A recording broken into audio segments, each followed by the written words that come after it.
وزدنا علما আলহামদুলিল্লাহ আলহামদুলিল্লাহ আল্লাহ তাআলার লাখ করোড় শুকর যে আল্লাহ তাআলার খাস ফজলত আর মেহেরবানিতে আজকের এই বরকতময় পরিবেশে আল্লাহ আমাদের শরীক হওয়ার সুযোগ তৌফিক দান করেছেন, তার শুকর আদায় করছি আলহামদুলিল্লাহ আলহামদুলিল্লাহ। মানুষ কোন নিয়ামত পেয়ে যখন আল্লাহর শুকর আদায় করে,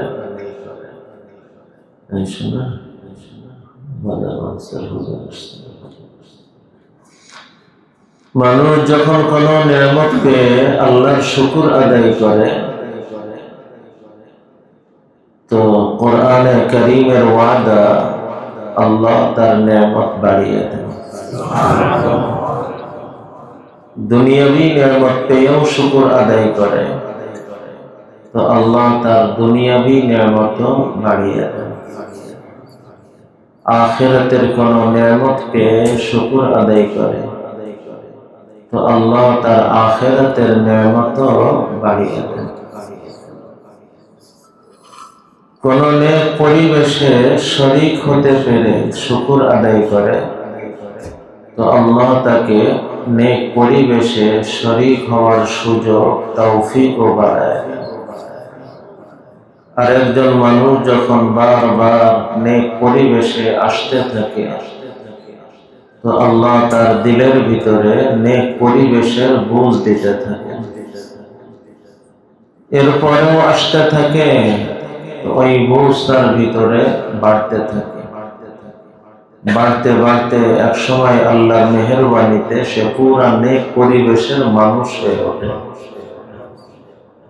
নেক পরিবেশের মানুষ হওয়ার পরেও নেক পরিবেশে লেগে থাকে, নিয়ম মেনে নিয়মিত ভাবে, তো আল্লাহ তাকে শুধু নেক পরিবেশের মানুষই বানান না, বরং আল্লাহ তাকে নেক পরিবেশে চম্বুকও বানায় দেন। যেমন লোহা কোন চম্বুকের সাথে লেগে থাকে তো ওই লোহার ভিতরেও চম্বুক ভাব এসে পড়ে। হয়তো একটা সময় ছিল যখন সে নিজেই পথা, কিন্তু আজ আল্লাহর মেহেরবানিতে সে শুধু জান্নাতি পথের পথিকই হয় না, বরং আল্লাহ তাকে জান্নাতি পথের মাইল ফলকও বানিয়ে দেন। যে মাইল ফলক দেখে দেখে বহু পথহারা মানুষ জান্নাতের পথ পেতে থাকে, জান্নাতের পথ চলতে থাকে আর জান্নাত পর্যন্ত পৌঁছতে থাকে। আল্লাহ আমাদের সকলকে নেক পরিবেশের চম্বুক হিসেবে কবুল করেন। আল্লাহ আমাদের সকলকে জান্নাতি পথের মাইল ফলক হিসেবে কবুল করেন। হে আমার প্রিয় ভাইরা, এই দুনিয়াতে আল্লাহ তাআলা আমাদেরকে পাঠিয়েছেন, কি জন্য পাঠিয়েছেন? জীবনের উদ্দেশ্যকে সবসময় স্মরণ রেখে চলার চেষ্টা করেন, কারণ যে জীবনের উদ্দেশ্যে উত্তীর্ণ এই মানুষটাই হলো আসল উত্তীর্ণ, আর যে জীবনের উদ্দেশ্যে ব্যর্থ এই মানুষটাই হলো আসল ব্যর্থ। জীবনের উদ্দেশ্য খুব সংক্ষিপ্ত শব্দে, জীবন যিনি দিচ্ছেন তার সন্তুষ্টি অর্জনে উত্তীর্ণ হও। আল্লাহর সন্তুষ্টি অর্জনে যে উত্তীর্ণ এই মানুষটাই হলো আসল উত্তীর্ণ, আর যে আল্লাহর সন্তুষ্টি অর্জনে ব্যর্থ এই মানুষটার জীবনে হাজারো অর্জন থাকলেও সে ব্যর্থ, এতটাই ব্যর্থ যে তার জীবনটাই যেন ব্যর্থ, তার অস্তিত্বটাই যেন ব্যর্থ। সারা দুনিয়া তাকে সফল বললেও সে শুধু ব্যর্থ না, এতটা ব্যর্থ যে তার অস্তিত্বটাই যেন ব্যর্থ। আমার মনে পড়ছে সদস্য হুজুর রহমতুল্লাহ আলাইহির ওই ঐতিহাসিক শব্দ, তুমি পৃথিবীর সব কিছু পেয়েছ কিন্তু আল্লাহকে পাও নাই। সত্য হলো তুমি কিচ্ছু পাও নাই, আর তুমি পৃথিবীর কিছুই পাও নাই কিন্তু আল্লাহকে পেয়েছ। সত্য হলো তুমি সব পেয়েছ কারণ তুমি তো আল্লাহকে পেয়েছ, সেরাকে পেয়েছ। আর কোন অপ্রাপ্তির বেদনা আফসোস আমার জন্য সাজে না, কারণ আমি আল্লাহকে পেয়েছি। বুঝার জন্য পিছনেও উদাহরণ দিয়েছিলাম, এ বিষয়ে একদিন মুস্তাকিল একবার আলোচনাও করা হয়েছে যে একজন মানুষ মনে করেন এমপি নির্বাচনে হেরে গেছে, হইতে পারে না, এমনকি চেয়ারম্যানও হতে পারে না, শেষ পর্যন্ত মেম্বারও হতে পারে না। কিন্তু হঠাৎ দেখা গেল কেমনে কেমনে যেন সে মন্ত্রী হয়ে গেছে। এখন মন্ত্রী হয়ে যাওয়ার পর মেম্বার হতে না পারার আফসোস করা কি তার সাজে, মানায়? কেন? তুমি তো সেরাটা পেয়েছ, মন্ত্রিত্ব পেয়েছ, আজ মেম্বার হতে না পারার আফসোস করা তোমার জন্য সাজে না, মানায় না। তদ্রূপ যে মানুষটা আল্লাহকে পেয়েছে সে পৃথিবীর আর কিছু যদি নাও পায় তার জন্য আফসোস সাজে না, কারণ সে তো সেরাটা পেয়েছে, আল্লাহকে পেয়েছে। তুমি পৃথিবীর সব পেয়েছ, আল্লাহকে পাও নাই, কিচ্ছু পাও নাই। তুমি পৃথিবীর কিছুই পাও নাই কিন্তু আল্লাহকে পেয়েছ। সত্য হলো তুমি সব পেয়েছ কারণ তুমি সেরা পেয়েছ, আল্লাহকে পেয়েছ। আল্লাহ আমাকে আমাদের সকলকে আল্লাহর সন্তুষ্টি অর্জনে উত্তীর্ণ করে। হে আমার প্রিয় ভাইরা, আল্লাহর সন্তুষ্টি অর্জনে উত্তীর্ণ হওয়ার লক্ষ্যে অনেক কথা আলোচনায় আসতে পারে। আজ আমি বিশেষভাবে দুইটা কথা আরজ করব। এক হলো তাকওয়া আর এক হলো আখলাক। তাকওয়া আখলাক, তাকওয়া আখলাক। আল্লাহর সন্তুষ্টি অর্জনে তাকওয়া আখলাক এর অবস্থান অনেক অনেক বেশি। তাকওয়া মানে ফলাফলের বিবেচনায় তাকওয়ার অর্থ হলো পবিত্র জীবন, গুনাহ থেকে পবিত্র জীবন, পবিত্র জীবন, পবিত্র জীবন আল্লাহর কাছে বড় পছন্দের জীবন। আমি অনেক আমল করতে পারি না, শুধু পবিত্রতাই মজবুত যদি হতে পারি, গুনাহ থেকে মুক্ত পবিত্র হতে পারি, তো আমি আল্লাহর কাছে বড় আবিদ। হাদিসে আছে ইত্তাকিল মাহারিম তাকুন আবাদান নাস। হারাম থেকে বাঁচো, হারাম থেকে পবিত্র জীবন গ্রহণ করো, তুমি সব থেকে বড় আবিদ হিসেবে কবুল। পবিত্র জীবন, জবান পবিত্র, মিথ্যা না বলা, কোন পরিস্থিতিতে মিথ্যা না বলা। মিথ্যা সাময়িক আমাকে পার করে কিন্তু মিথ্যা আমাকে স্থায়ী ধ্বংসের দিকে নিয়ে যায়। জবান পবিত্র, মিথ্যা থেকে, গীবত থেকে, কথা লাগালাগি থেকে, আঘাত দেওয়া কথা বলা থেকে আমার জবানকে আমার পবিত্র বানাতে।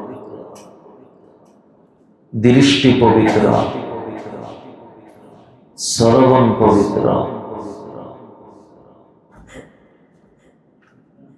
বিশেষভাবে এই তিনটে শব্দ খুব বলা হয়, এই জন্য এই তিনটাই খুব বেশি অপবিত্র।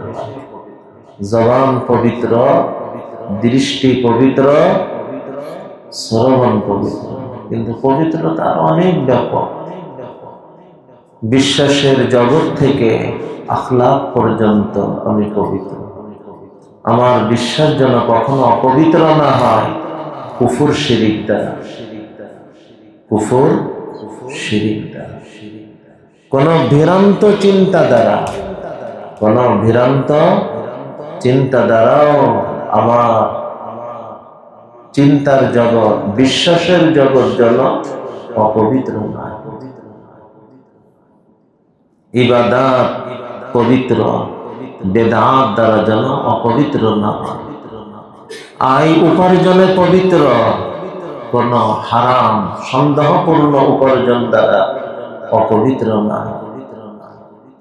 আমার সামাজিকতায় আমি পবিত্র, কোন রসুমাত, অহেতুক রসুমাত দ্বারা যেন অপবিত্র না। এইভাবে বিশ্বাসের জগৎ থেকে আখলাক পর্যন্ত, মাথার তালু থেকে পায়ের নিচ পর্যন্ত, বাহির জীবন থেকে ভিতর জীবন পর্যন্ত আমার ভিতর জগৎটাও পবিত্র। হিংসা থেকে, অহংকার থেকে, লোভ দেখানো মানসিকতা থেকে, সংকীর্ণতা থেকে, সম্পদের মোহ থেকে, সম্মানের মোহ থেকে, দুনিয়ার আকর্ষণ থেকে, সব কিছু থেকে আমার দিলকে আমার পবিত্র। যখন একজন মানুষ বিশ্বাসের জগৎ থেকে আখলাক পর্যন্ত, মাথার তালু থেকে পায়ের নিচ পর্যন্ত, বাহির থেকে ভিতর পর্যন্ত পবিত্র, এই মানুষটাই হলো আসল পবিত্র। এই মানুষটাই হলো আসল পবিত্র। এই পবিত্র মানুষ আল্লাহর কাছে কতটা প্রিয়, কতটা পছন্দের। আল্লাহ যে পবিত্রতাই যত আগানো হবে, সে আল্লাহর নৈকট্যতা পাওয়াতেও তত আগানো। পবিত্রতার পরেই একজন মানুষ আল্লাহর বন্ধুত্ব পায়। শব্দটা একটু খেয়াল করে শুনে পার না হয়ে যায়। একজন মানুষ হয়ে আল্লাহর বন্ধুত্ব পাওয়া, আল্লাহর বন্ধুত্ব পাওয়া, ওই যে জীবনের উদ্দেশ্য আল্লাহর সন্তুষ্টি পাওয়া। আল্লাহর সন্তুষ্টি এত পাবে, এত পাবে, এত পাবে যে আল্লাহর বন্ধুত্বের আসন পেয়ে। আলা ইন্না আউলিয়া আল্লাহ লা খাউফুন আলাইহিম ওয়া লা হুম ইয়াহজানুন। কারা আল্লাহর এই বন্ধুত্ব পাওয়া মানুষ? আল্লাযীনা আমানু ওয়া কানু ইয়াত্তাকুন। আল্লাযীনা আমানু ওয়া কানু ইয়াত্তাকুন। ঈমানের জীবন আর পবিত্র জীবনের অধিকারী যারা হবে, এরাই হলো আল্লাহর ওই বন্ধুত্ব পাওয়া মানুষ। সেই বন্ধুত্বের পরিচয় মাঝখানে আর একটা শব্দ ওখানে রয়েছে, আজি লা খাউফুন আলাইহিম ওয়া লা হুম ইয়াহজানুন। এমন বন্ধুগণ যাদের জীবনে কোনো ভয় নাই, টেনশন নাই। বোঝা গেল আল্লাহর বন্ধুত্ব মিললে এমন একটা স্তর আসে যখন মানুষের জীবন থেকে টেনশন সরে যায়। অনেক সময় আমরা বলি, হুজুর টেনশন করতে তো চাই না, কিন্তু টেনশন যে আমাকে ছাড়ে না। টেনশন তো করতে চাই না, কিন্তু টেনশন তো আমাকে ছাড়ে না। ভাইরা আমার, টেনশন ছাড়বে না, টেনশন স্পর্শও করবে না। টেনশন স্পর্শও করবে না, বরং সে শুধু স্বাভাবিকই থাকবে না, যে কোনো পরিস্থিতির ভিতরেও সে আনন্দিতও থাকতে পারে। এটা বোঝানোর জন্য ছোট্ট একটা পাশাপাশি উদাহরণ রাখি, মানুষ টেনশন করে হারানোর পর, যে কোনো হারানোর পরেই তো টেনশন। সম্মান হারায় টেনশন, সম্পদ হারায় টেনশন, সুস্থতা হারায় টেনশন হয়। যে কোনো প্রাপ্তি হারানোর কারণেই টেনশন হয়। আচ্ছা, যদি বিষয়টা এমন হয় যা সে হারাইতেছে সে নিশ্চিত জানতেছে আমি এর থেকে সেরাটা আমার জন্য বরাদ্দ হইতেছে, তখন কি টেনশন থাকে? এটা বোঝার একটা ছোট্ট উদাহরণ, কাল্পনিক একটা উদাহরণ বলে থাকি। মনে করেন আপনাদের প্রত্যেকের পকেটে রূপা আছে। এখানে যদি ঘোষণা হয় পকেটের রূপাগুলি সবাই পানিতে ফেলে দেন, বললে কি আপনারা ফেলে দিবেন? বরং বলবেন হুজুর আপনি বললেন আর ফেলে দিলাম, এটা কি এমন ফালতু জিনিস মনে করলেন? এখন যদি কেউ জোর করে ফেলতে চায়, আপনি আমি তার মুখোমুখি হই। সে জোর করে যদি ফেলেও দিতে পারে, তখন তাকে আমি শত্রু ভাবব এবং হারানোর কারণে আমার টেনশনও শুরু হবে। এত মূল্যবান জিনিস হারাই না। এবার ঠিক এই পরিস্থিতিতে যদি আমাকে এমন একটা লোক, যে লোকের কথার পরে আমি শতভাগ আস্থা রাখি, সে যদি বলে আপনার পকেটে যতটুকু রূপা আছে আমাকে দেখাই ফেলে দেন, আমি সমপরিমাণ স্বর্ণ আপনাকে দিব। এই কথা বলার পর, শোনার পর পকেটের রূপা ফেলতে কি দেরি হবে?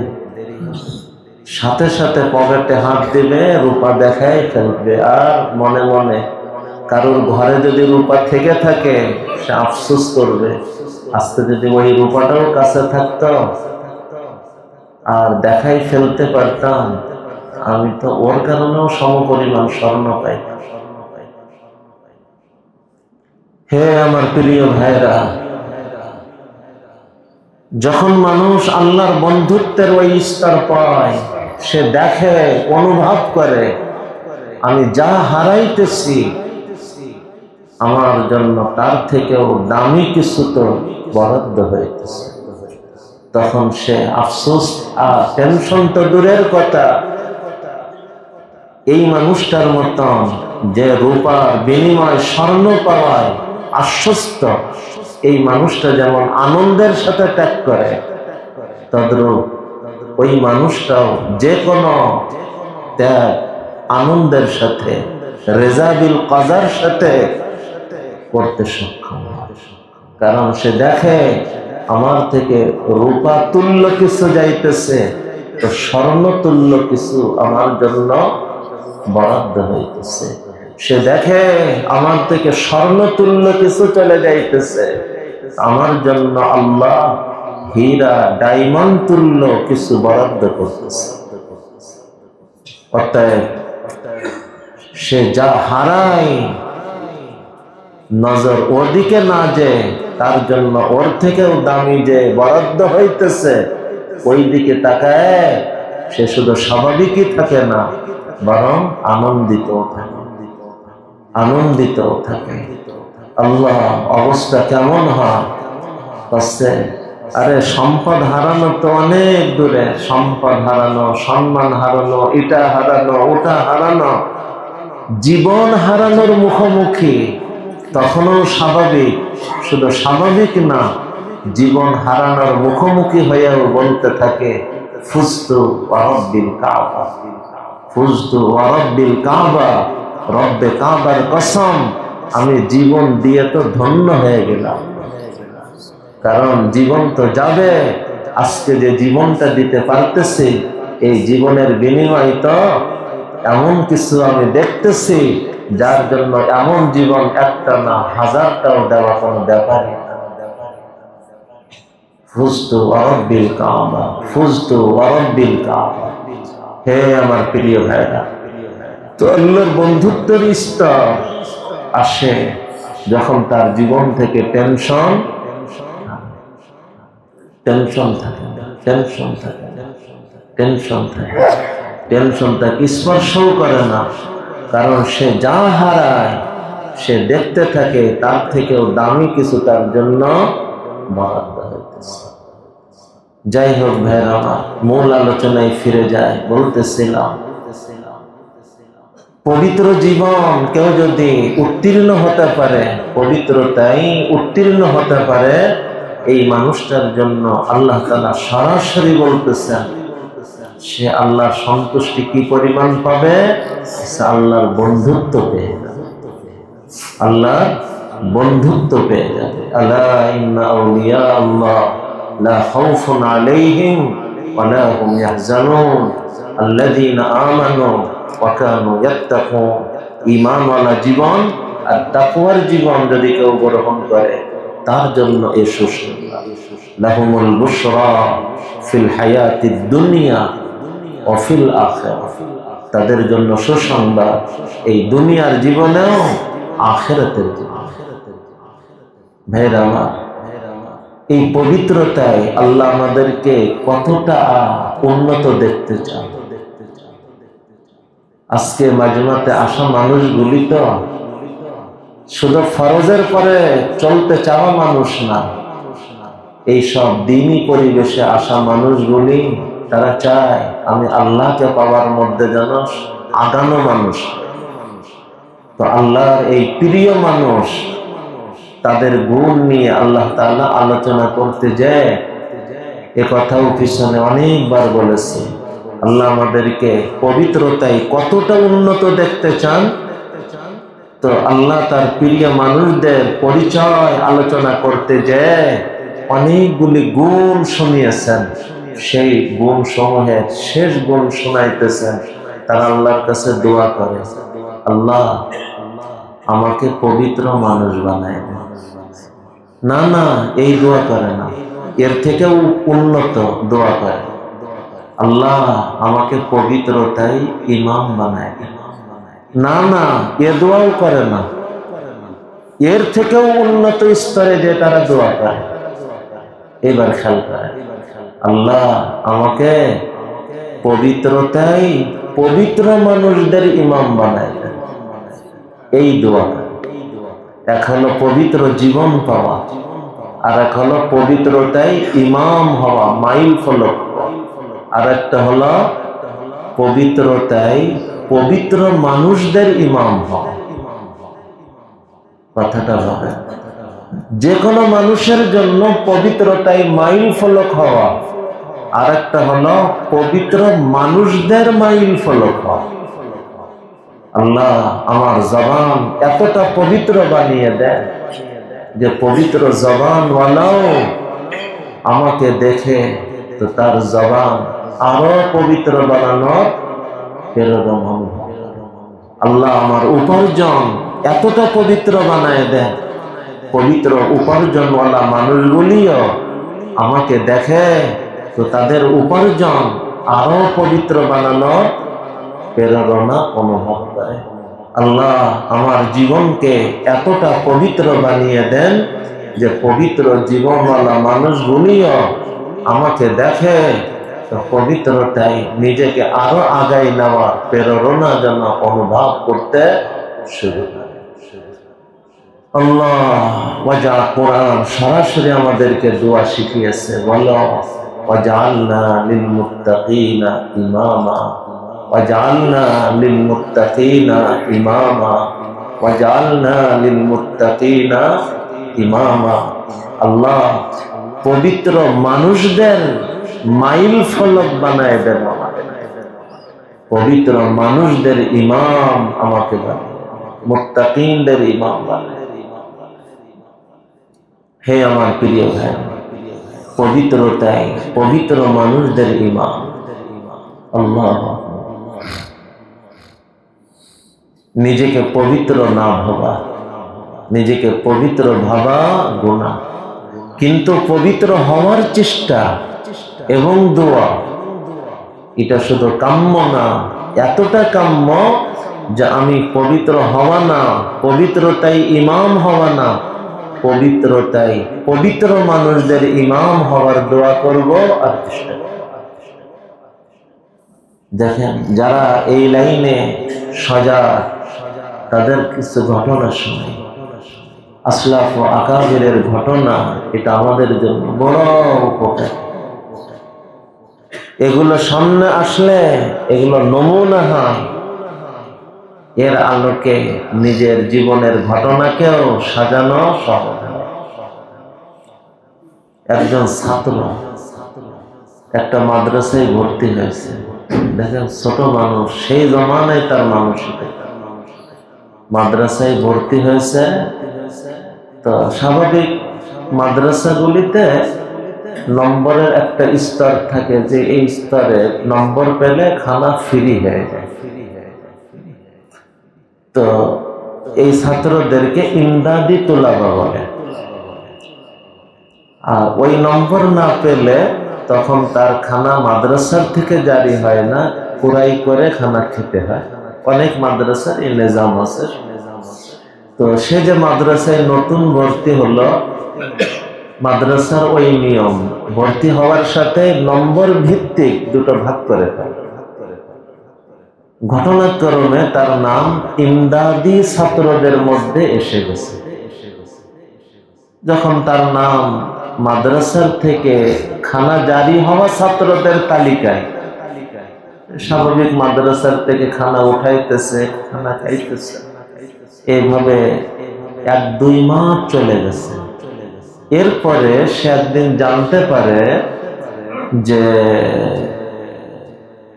ইমদাদি ছাত্র হবার জন্য নম্বর এত লাগে, উদাহরণস্বরূপ 80 নম্বর লাগে, উদাহরণস্বরূপ।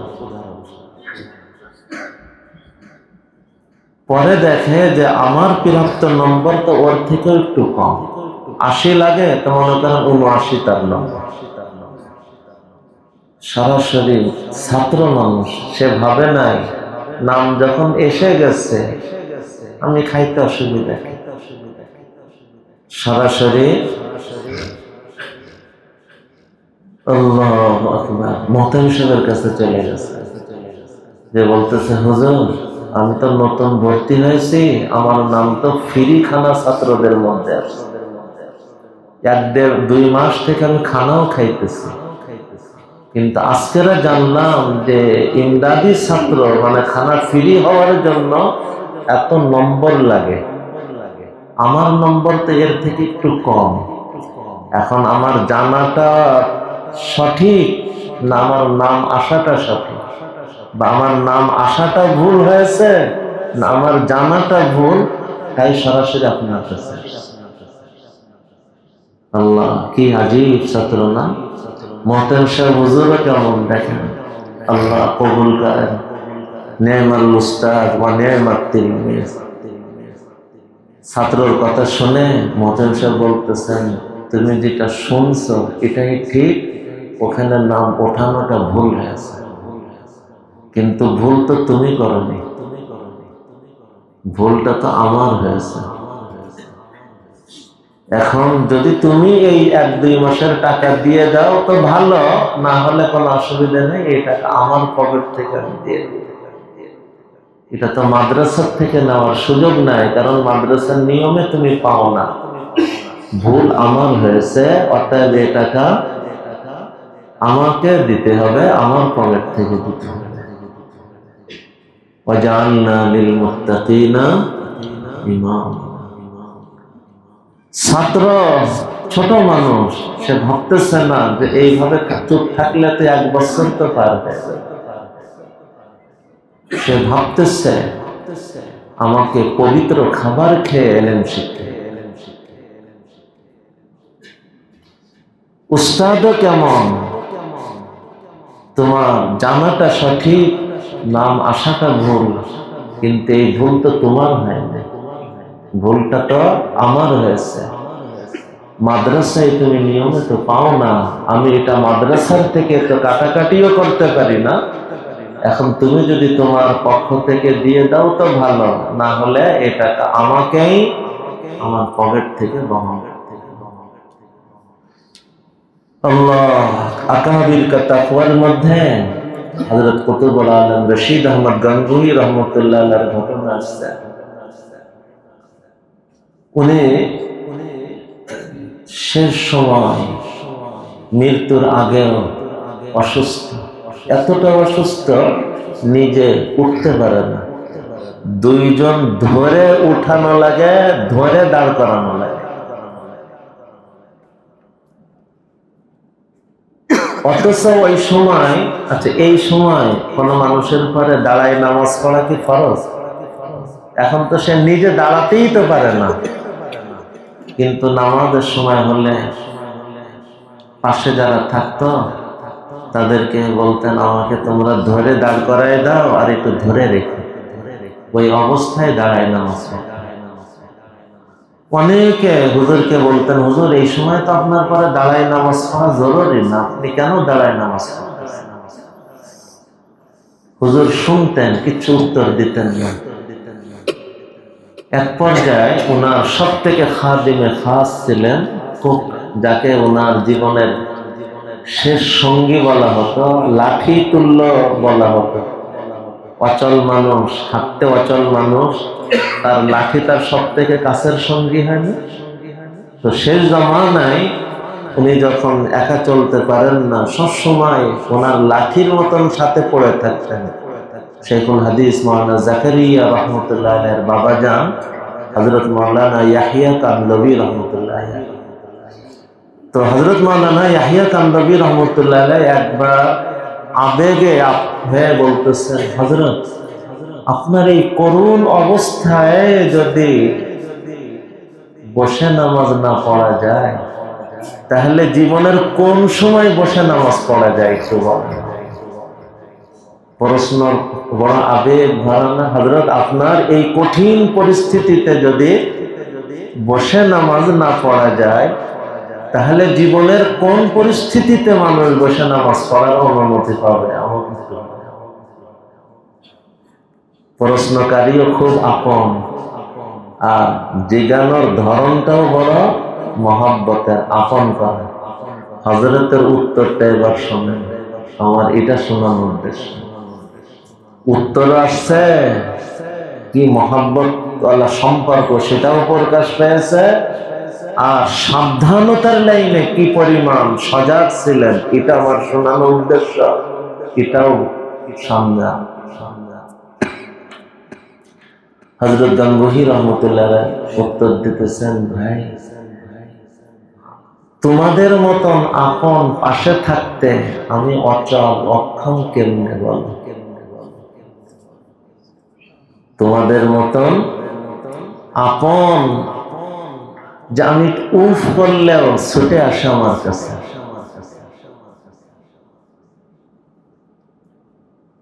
হালকা একটু কষ্ট হইতেছে অনুভব করলেই ছুটে আসে যে মানুষ, এমন আপন মানুষ থাকতে আমি নিজেকে অক্ষম ভাবি কেমনে বল? এটাকে আর একভাবে বলি, আমি যখন নিজে একটু উঠতে চাই, তোমরা ছুটে এসে আমাকে উঠাই দাও। যখন আল্লাহ উঠতে বলে, তখন আমি আল্লাহকে কেমনে বলবো, আল্লাহ আমি উঠতে পারি না? তোমাদের মতন আপন যার পাশে আছে, আপন সন্তান, আপন ভাই, আপন মহব্বতে, যে আমার সামান্যতম ইচ্ছাকে পূরণ করতে ছুটে এসে আমাকে বসায় দে, দাঁড় করায় দে, যখন আল্লাহ আমাকে দাঁড়াইতে বলে, আমি আল্লাহকে কেমনে বলবো, আল্লাহ আমার এখন দাঁড়ানোর শক্তি নাই, আমার নাই, কিন্তু তোমাদের ভিতর দিয়ে তো আমার আছে। এটাকে বলে কুদরত বিল গায়ে, যে আমার নিজের তো শক্তি নাই, কিন্তু তোমাদের মতন আপন থাকতে আমি নিজেকে দাঁড়াইতে পারি না, এই কথা আল্লাহকে কেমনে বলবো? তোমাদের মতন আপন থাকতে আমি আল্লাহকে কেমনে বলবো, আল্লাহ আমার দাঁড়ানোর সক্ষমতা নেই। আল্লাহ ওয়াজআলনা লিল মুত্তাকিনা ইমামা। হে আমার প্রিয় ভাই, এই হযরতে গঙ্গোহী রহমতুল্লাহ আলাইহির সোহবতে ধন্য, যার নাম মাত্র বললাম, হযরত মাওলানা ইয়াহিয়া কান্দবী রহমতুল্লাহ আলাইহি। আল্লাহ মাদ্রাসায় থাকতেন, ঘর থেকে খাবার আসতো, শীতের সময় খাবার জমে যায়, তো এই খাবারটা গরম করার জন্য বোর্ডিং এ যেখানে রান্না হয় রাতে ওই চুলার পাশে রেখে দিত, গরম হয়ে গেলে গরম খানা খেতে সহজ হয়। এই খাবার গরম করার জন্য কি আগুন জ্বালানো হয়? আগুন জ্বলতেছে, ওই আগুনের পাশে পাত্রটা রাখা হয়। এর জন্য কিছু টাকা মাদ্রাসায় জমা করতেন, যে আমার এই পিছনেও সামান্য পরিমাণে হলেও মাদ্রাসার টাকা ওই লাকড়ি তো ব্যয় হইতেছে, এই আগুনের এই অংশ যদি আমার এই পাত্রের সাথে না মিশত, হয়তো খাবার মাদ্রাসার ওই ডেকের খাবার 2 মিনিট আগে কমপ্লিট।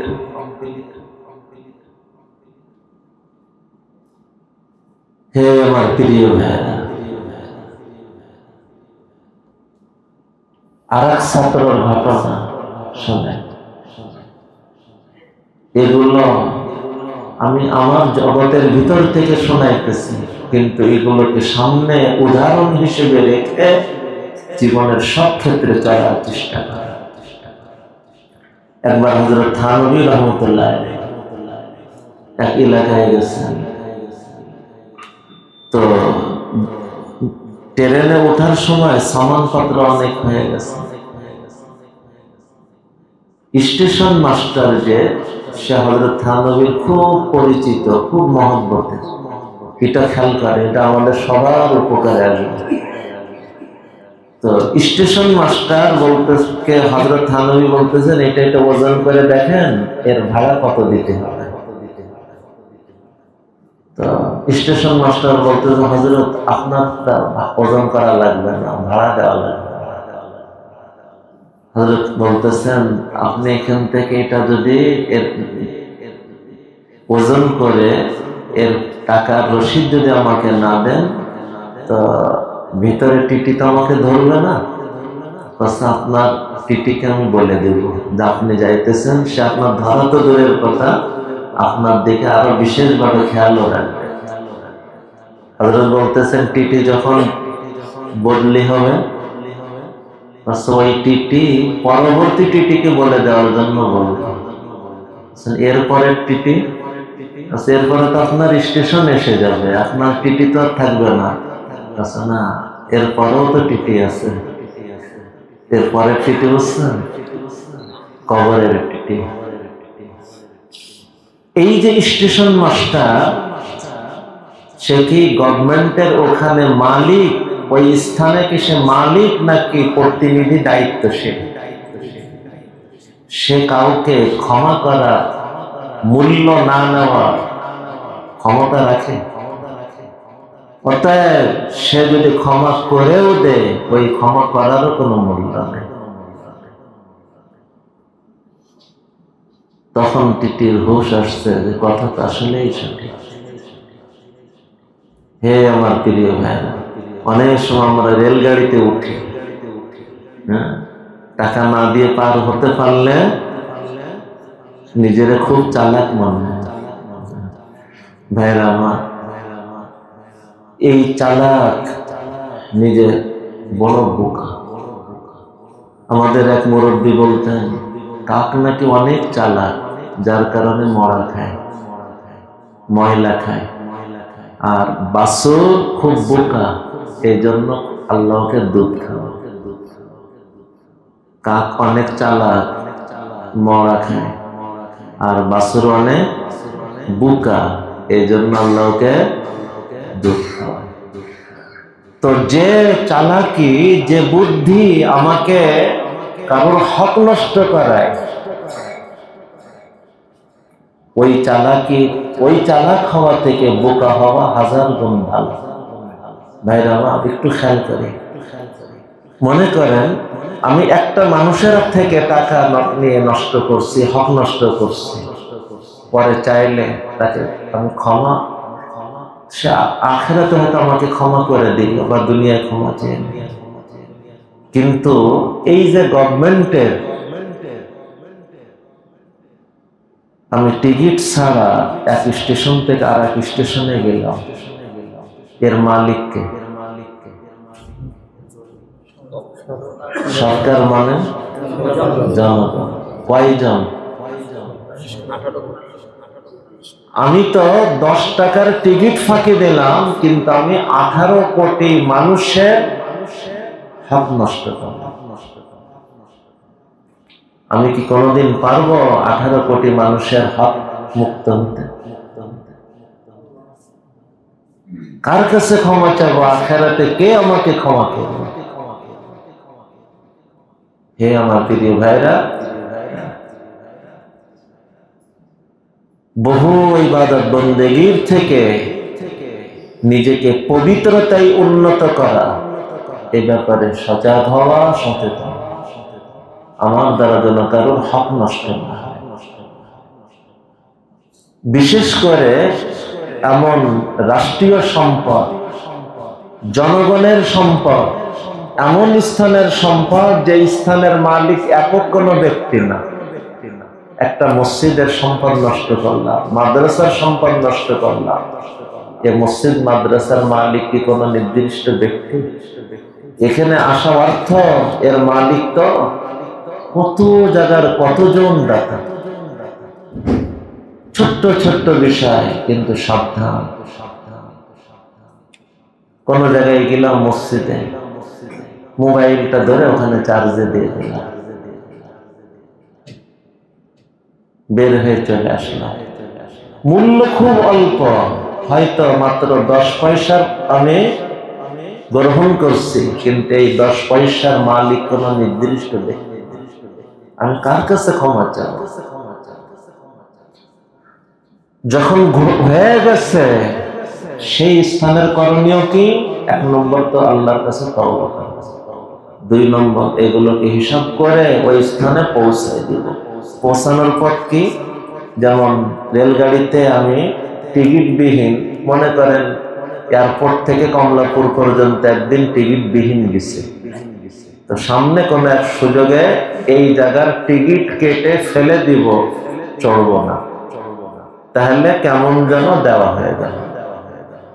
কোন মসজিদে এমন কিছু করছি, ওই মসজিদ ফান্ডে অনুমান করে কিছু টাকা দিয়ে।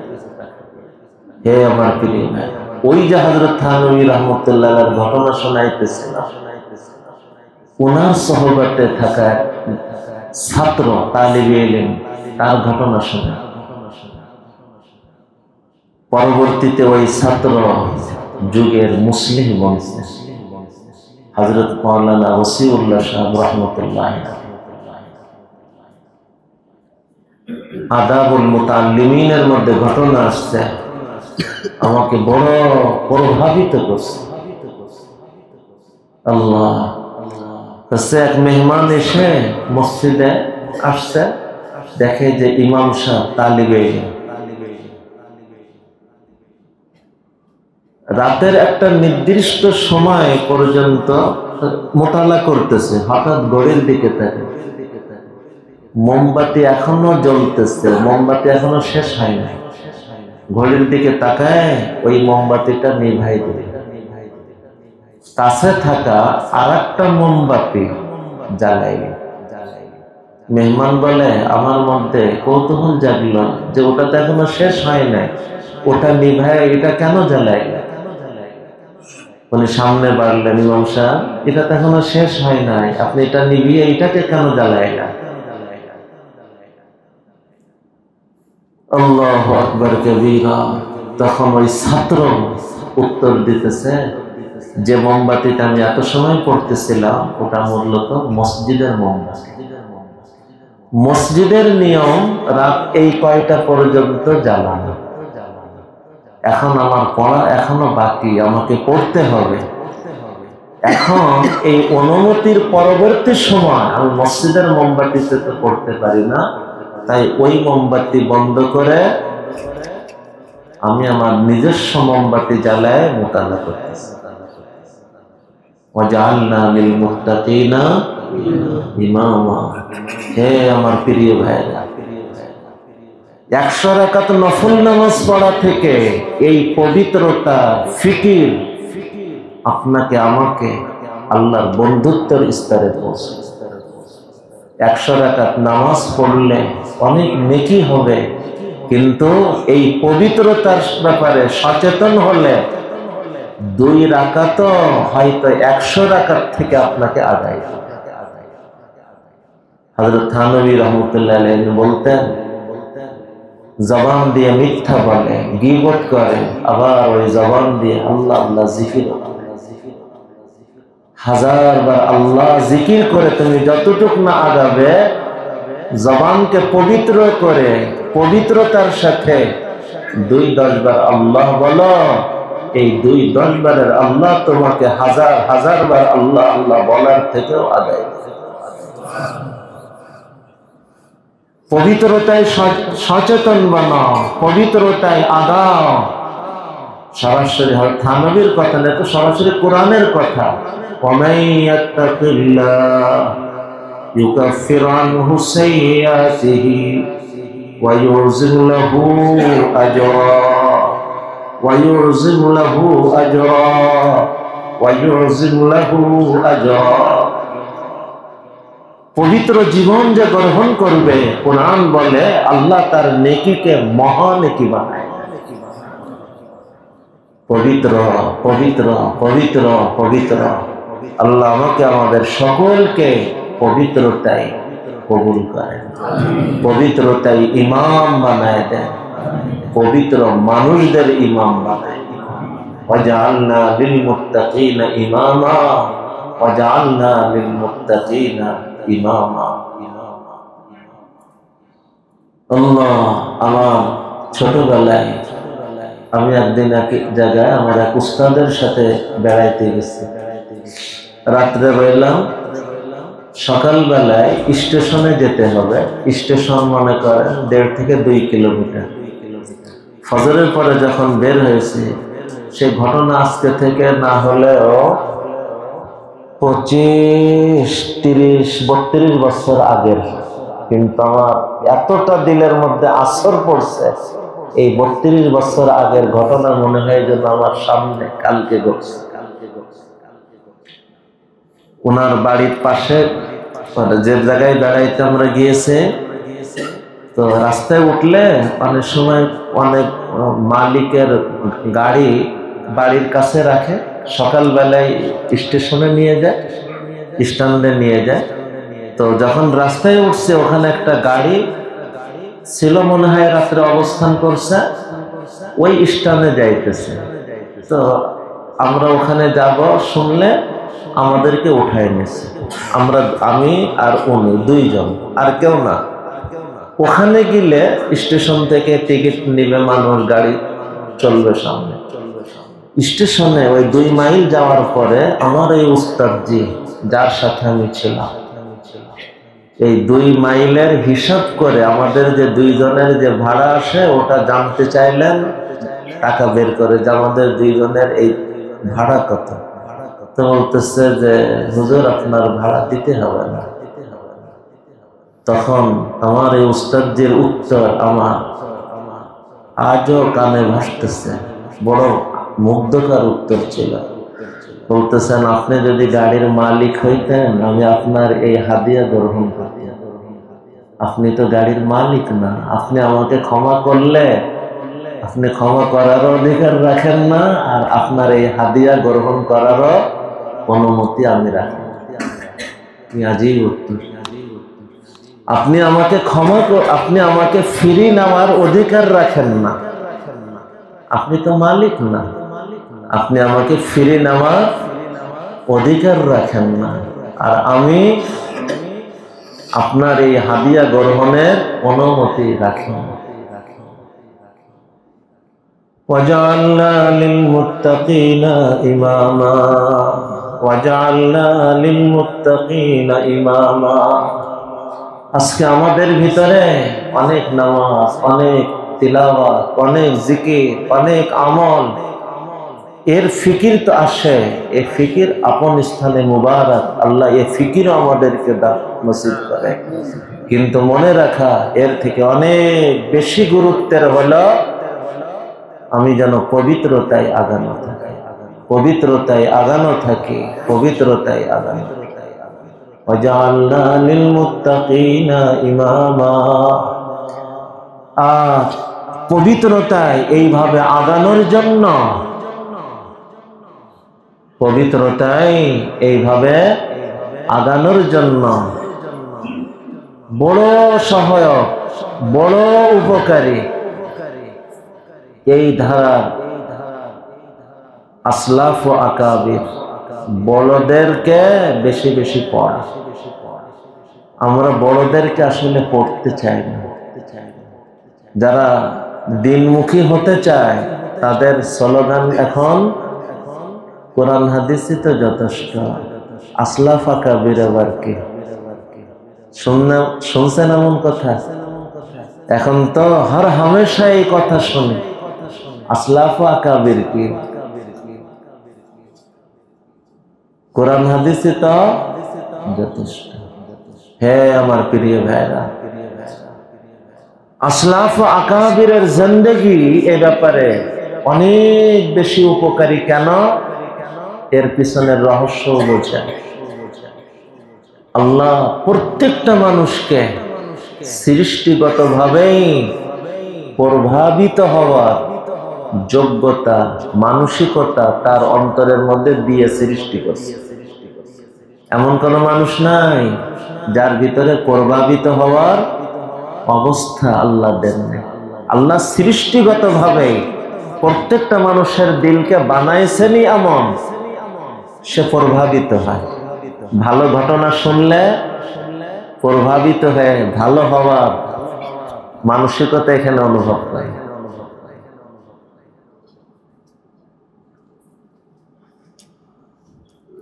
আল্লাহ এই প্রতিভা মানুষকে কেন দিচ্ছেন? তার কারণ হলো আমি যদি মন্দ হই, আমি যেন ভালো মানুষদেরকে পড়ি, ভালো মানুষদের কাছে যাইতে চেষ্টা করি, আর তাদের দ্বারা প্রভাবিত হয়ে আমি যেন ভালো হয়ে যেতে। ভাই আমরা একটু আগে আগে বসে দরজা, এখন যারা আসতেছেন ওনারা একটু বসে ভিতরে জায়গা।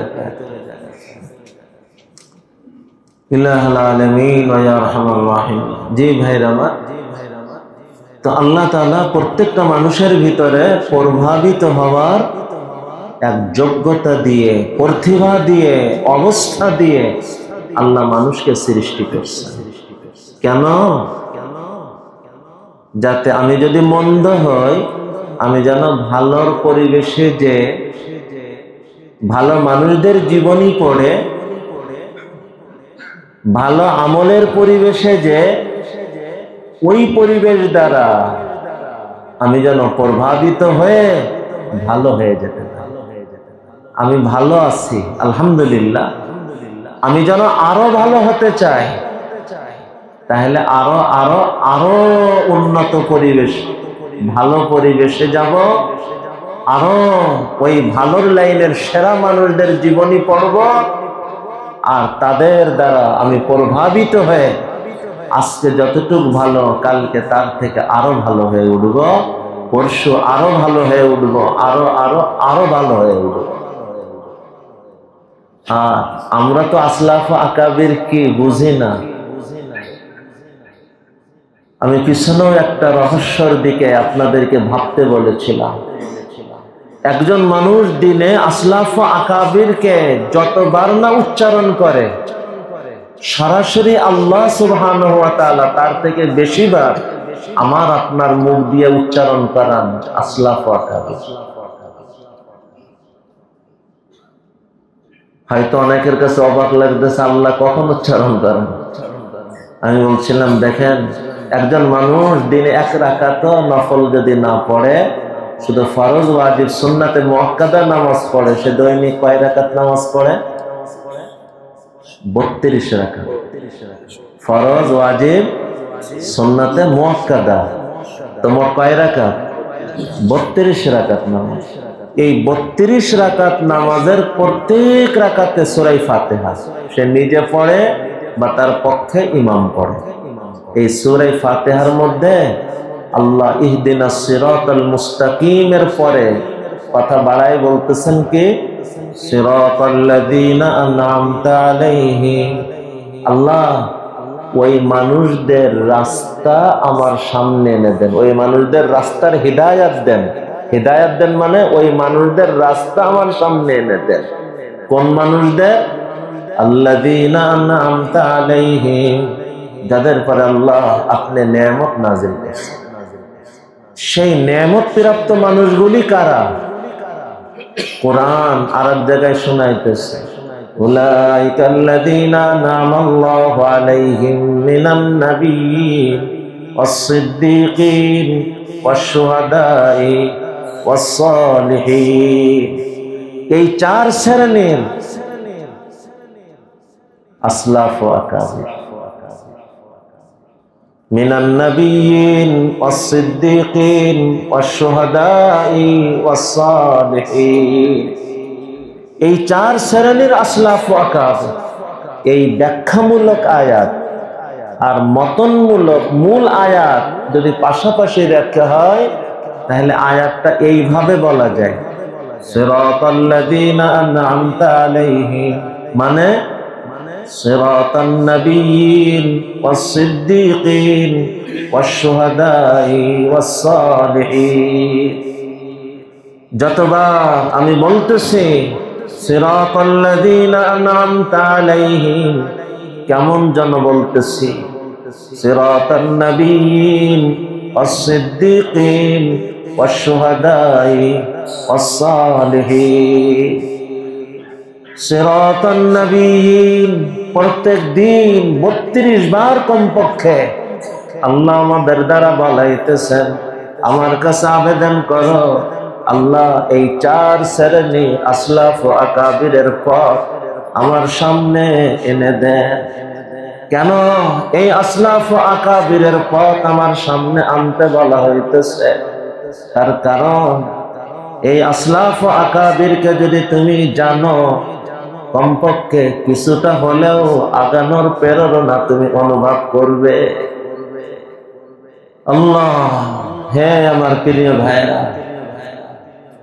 আসলাফ ও আকাবিরকে যত জানবে তত নিজের মধ্যে বিনয় আসবে। আসলাফ ও আকাবিরকে যত জানবে নিজের ভিতরে তত নিরাপত্তা আসবে।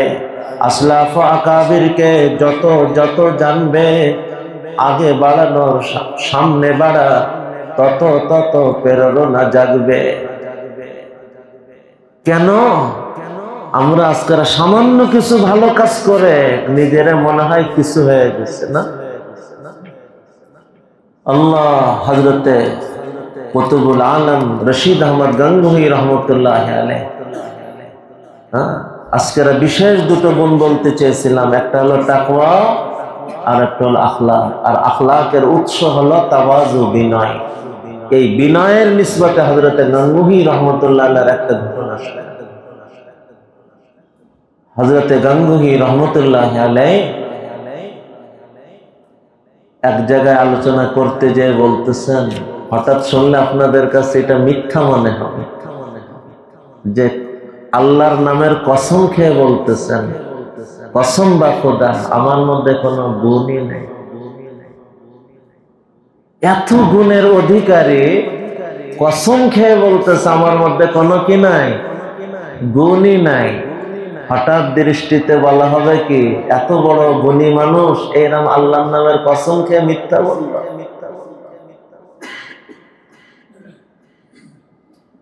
আমাদের আকাবিরে দারুমের সূর্য সন্তান, দারুমের সূর্য সন্তান, দারুমের প্রথম সূর্য সন্তান শেখুল হিন্দ হযরত মাহমুদ হাসান দেওবন্দি রহমতুল্লাহ আলাইহি, উনি তো এক পর্যায়ে আলোচনা বলতেছেন আল্লাহর কসম আমার মধ্যে কোনো এলেমই নাই। যুগের সমস্ত উলামাদের উস্তাদ, আমার মধ্যে কোনো এলেম নাই, এতটুকু না, আল্লাহর কসম আমার মধ্যে কোনো এলেম নাই। এলেমের জাহাজ আর বলতেছে আমার মধ্যে এলেম নাই, তারপর আমার কসম খাইতেছে। বাহ্যিক দেখতে এটা মিথ্যা মনে হয় না? এটা খেয়াল করেন। মনে করেন একজনের কাছে এক জগ বলে, আমাদের গ্রাম বাংলায় তো সব জায়গায় জগ বলে না, তো জগ ভরা পানি, তার সামনে সব গিলাস ভরা পানি, কাপ ভরা পানি, তখন সে নিজেরা মনে করবে কি আমার কাছে অনেক পানি, না এদের কাছে কি আছে, আমার কাছে অনেক পানি, এই ভাববে। এই মানুষটাকে এবার যদি নিয়ে কোনো পুকুরের সামনে দাঁড় করায় দেওয়া হয়, পুকুরের পানির দিকে তাকাবে আর এই জগ ভরা পানির দিকে তাকায় বলবে আমার কাছে অল্প পানি। এরপরে যদি পদ্মা নদীর পাশে দাঁড় করায় দেওয়া হয় তো বলবে আমার কাছে কোনো পানি নেই। এরপরে এরা যদি বঙ্গোপসাগরের পাশে দাঁড় করায় দেওয়া হয় তখন বলবে আল্লাহর কসম কিচ্ছু নেই আমার, এই বলবে না। যার নজর ওই জগ ভরা পানি হাতে থাকা অবস্থায়, যার নজর কাপ ভরা পানির পরে, সে তো নিজেকে অনেক কিছু মনে করে, আমার কাছে এত এলেম, এত আমল, এত কিছু। কিন্তু যখন তাদের নজর ওই পুকুর ভরা ইলমওয়ালা, পুকুর ভরা আখলাকওয়ালা, পুকুর ভরা গুণওয়ালার পরে নজর পড়ে, তখন বলে আমার কাছে খুবই অল্প। আর যখন নদী ভরা আখলাকওয়ালাদের মুখোমুখি হয়, সাহাবায়ে কেরামের আখলাক, সাহাবায়ে কেরামের তাকওয়া, সাহাবায়ে কেরামের তাওয়াজু, বিনয় দেখে, তখন সে বলে আমার কাছে কিচ্ছু নেই।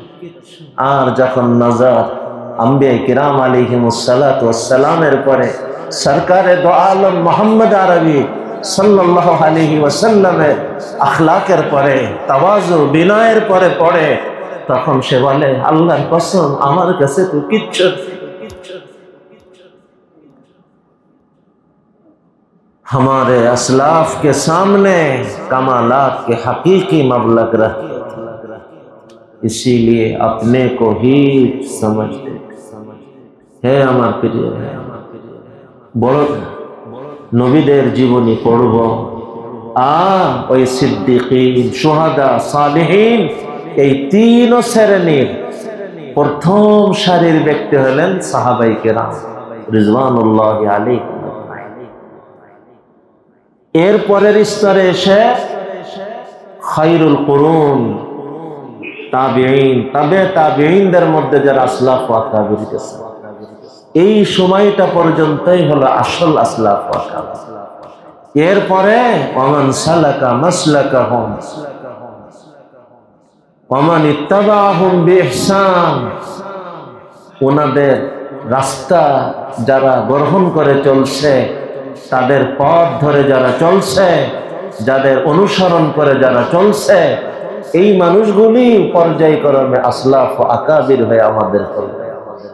এই আসলাফ ও আকাবির, হে আমার প্রিয় ভাইরা, যেমন পুরা শরীর কান বানায় একটা কথা শোনে, মাযহাব এটা কোরআন হাদিসের পাল্টা কিছু না। কোরআন হাদিস বোঝার সর্বাধিক নিরাপদ প্ল্যাটফর্ম। তদ্রূপ আসলাফ ও আকাবির কোরআন হাদিসের পাল্টা কিছু না, কোরআন ও হাদিসের পরে আমার জীবনকে ওঠানো বড় নিরাপদ এক পথ। তাদের পথ গ্রহণ করব, কিতাব ও সুন্নাহর পথে আমার কবুল হওয়াটা সহজ। হে আমার প্রিয় ভাইরা, আমাদেরকে অনেক সময় বলবে এ তো পীর পূজা, এ তো আকাবির পূজা, এ তো অমুক পূজা। ভাইরা আমার, এটা শব্দর অপব্যবহার, এটা তথ্য সন্ত্রাসী, আর কিচ্ছু না। বরং বাস্তবতা হলো আলহামদুলিল্লাহ, আলহামদুলিল্লাহ, হাজার বার আলহামদুলিল্লাহ, আমাদের আসলাফ ও আকাবির কখনো পীর পূজা, বুজুর্গ পূজা, আকাবির পূজা, আসলাফ পূজা কখনোই করে না। আমাদের বড় খুবই হঠাৎ কালকে একটা বড় উপকারী কথা জেহেনে আসছে। আমাদের বড় খুবই অন্যদের তুলনায় যারা আমাদেরকে এই সমস্ত কথাগুলো শোনায় না, বাস্তবে তারা তো নেতা পূজা করে, শায়েখ পূজা করে, লিডার পূজা করে। চোখ দিয়ে দেখতেছে ভুল করতেছে, ভুল বড় কথা না, ভুলটাকে ভুল স্বীকার করে নিলেই তো হয়ে গেল। কিন্তু ভুলকে ভুল স্বীকার না করে ওই ভুলের সপক্ষে আরো যুক্তি তর্ক যদি পেশ করা হয়, তাহলে এটা হলো বড়। যখন আমার দলের একদম মাথা না, মাথা পর্যায়ে বরং উল্লেখযোগ্য কোন একজন ব্যক্তিও একটা ভুল বক্তব্য দেয়, শুধুমাত্র দলের হওয়ার কারণে তার সপক্ষে আমি কোরআন হাদিসের দলিল আনার চেষ্টা করি। পূজার শুভেচ্ছা দিচ্ছে, যেটা স্পষ্ট গুনাহ, শিরক, বলে দিলে হয় ভুল হয়ে গেছে আর করব না। কিন্তু আমার দলের নেতা বলছে, শুভেচ্ছা জানাইছে, তো এর সপক্ষে আমাকে যুক্তি দলিল পেশ করতে হবে। আমার কোন একজন ব্যক্তি রোজা পূজাকে এক করে বলে দিলে হয় যে ভুল হয়ে গেছে, কিন্তু না, এর সপক্ষে যুক্তি দলিল আমি পেশ করার চেষ্টা করি। কিন্তু আমাদের আসলাফ আকাবিরের বাস্তব জিন্দেগি দেখে, একদম মাথায় রাখা ব্যক্তি ভুল করে, আমরা তাকে সতর্ক করি, যদি না ফেরে তাকে মুরব্বির স্থান থেকে সরাই। এর কারণে যদি দল আলাদা হয়ে যায়, ওটাকেও আমরা পরোয়া করি না, কারণ ঐক্য কাম্য, তার থেকে নীতি আদর্শ বড় কাম্য। ঐক্য নীতির জন্য নাকি নীতি ঐক্যের জন্য? ঐক্য নীতিকে প্রতিষ্ঠিত করার জন্য। যে ঐক্যের কারণে নীতি নষ্ট হয়ে যাবে, ওই ঐক্যের কি মূল্য? যার নিকটতম জ্বলন্ত উদাহরণ হযরত এই যে দাওয়াত ও তাবলীগের মধ্যে শেষ যে দুর্ঘটনাটা হলো, মাওলানা সাহাদ সাহেব কি আমাদের ঘরের না? কেমন ঘরের? যে ঘরকে আজও আমরা শ্রদ্ধা করি, যে ঘরকে আজও সম্মান করি, যে ঘরের সমস্ত মানুষদেরকে মাথার পরে রাখতে নিজেদের সৌভাগ্য মনে করি, হযরত মাওলানা ইলিয়াস সাহেব রহমতুল্লাহ আলাইহি। কিন্তু যখন ভুল আসতেছে, শুধরানোর উদ্যোগ নেওয়া হয়েছে, ফিরতেছে না, তো ওনাকে সাইড করে দেওয়া হয়েছে। অনেকে বলে হুজুরদের মধ্যে এত গুরুত্ব কেন? তার কারণ হলো আমাদের আপনকেও ধরে রাখার গুরুত্ব আমাদের কাছে 2 নম্বরে, সত্যকে ধরে রাখার গুরুত্ব 1 নম্বরে। এই কথাটাই গতকাল হঠাৎ জেহেন আসছে যে ভালোদের মধ্যে এত দল হয় কেন? তার কারণ হলো যে ধরে রাখাকে গুরুত্ব দেয়, সে তো বলবে যে আমার লোক যখন বলছে যে পূজার শুভেচ্ছা জানানো যায়, তা এটাই সঠিক, সারা দুনিয়া যা বলে বলুক, সত্য যাই হোক আমি দেখব না, আমার নেতা যখন শুভেচ্ছা জানাইছে তো এটাই সঠিক। তো আল্লাহ হেফাজত করে। হে আমার প্রিয় ভাইয়া, এখানে ঐক্য তো থাকবে, কিন্তু নীতি আদর্শ তো জবাই হয়ে যাবে। যখন আমার লোক বলবে রোজা আর পূজা এক, আমি তো এই যদি এর সপক্ষে কথা সবাই বলি, ঐক্য তো থাকবে, কিন্তু আদর্শ তো কোরবান হয়ে যাবে। আমরা ঐক্য চাই, কিন্তু এর থেকেও বেশি আমরা নীতিকে প্রতিষ্ঠিত করতে চাই। আর এটা শুধু আমাদের মুখের কথা না, মাওলানা সাহাদ সাহেব আজ ওনার ভুলের পরেও যদি আমরা ওনাকে মাথার পরে রাখতাম, আমাদের ঐক্য সারা দুনিয়া জুড়ে ঐক্য থাকত।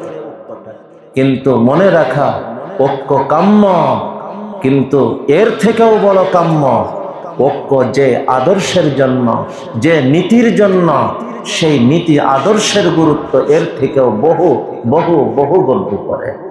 আমার এই কথায় কেউ যদি কোনো চিন্তায় প্রভাবিত থাকেন, ব্যথা নিয়েন না। আমি কাউকে আঘাত দেওয়ার জন্য বলছি না, আমি বাস্তবতাকে বোঝানোর জন্য। হে আমার প্রিয় ভাইয়া, এই বাস্তবতাকে যদি আমরা বুঝে নিই, আমার নিজের জন্য উপকার। আল্লাহ তাআলা আমাকে আমাদের সকলকে বোঝার তৌফিক দেন। আমরা আসলাফ ও আকাবিরকে পূজা করি না, আসলাফ ও আকাবিরের ঘটনা আসলাফ আকাবিরের জিন্দেগি, আসলাফ আকাবিরের পথ আমাদের সামনে রেখে চলার জন্য কুরআন আমাদেরকে বলতেছে। দৈনিক কমপক্ষে 32 বার আমার সামনে আল্লাহ আনতেছেন, বলো সিরাতাল্লাযীনা আন'আমতা আলাইহিম আই সিরাতান নাবিয়্যিন ওয়াস-সিদ্দীকিন ওয়াশ-শুহাদাই ওয়াস-সালিহিন সিরাতান নাবিয়্যিন ওয়াস-সিদ্দীকিন ওয়াশ-শুহাদাই ওয়াস-সালিহিন। তো যখন আমি আসলাফ আকাবিরকে সামনে রাখব, ওনাদের জিন্দেগি পড়ব, তো ওই জিন্দেগি দ্বারা আমার দিল প্রভাবিত হবে।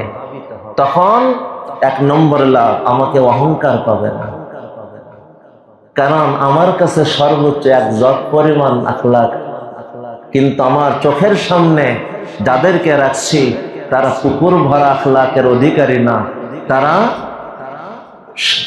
সমুদ্র ভরা আখলাকের অধিকারী না, তারা তো সাগর ভরা আখলাকের অধিকারী। নবীজি সাল্লাল্লাহু আলাইহি ওয়াসাল্লাম আমার চোখের সামনে, সাহাবায়ে কেরাম আমার চোখের সামনে। হে আমার প্রিয় ভাই,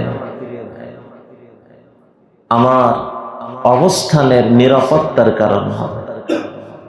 2, ইনাদেরকে দেখলে আমার সামনে বাড়ার প্রেরণা জাগবে।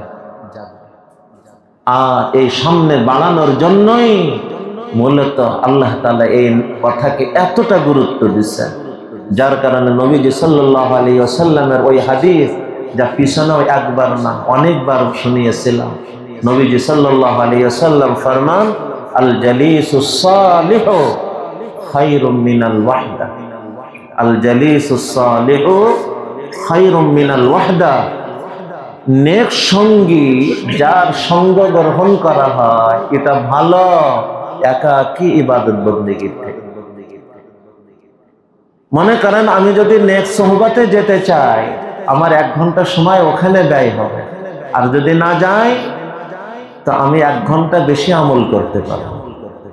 গিলে আমি 7 ঘন্টা আমল করব, না গিলে 8 ঘন্টা আমল করতে পারব।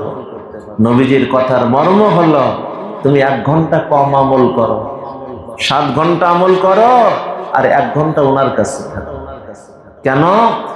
এই 1 ঘন্টা আমল কম হবে, কিন্তু এই সহবতের বরকতে, এই সংস্পর্শের বরকতে বাকি 7 ঘন্টার আমলের কোয়ালিটি এত বাড়বে, তোমার ওই 1 ঘন্টায় শুধু কভার হবে না, হয়তো 10 ঘন্টা তোমাকে আগায় দেবে।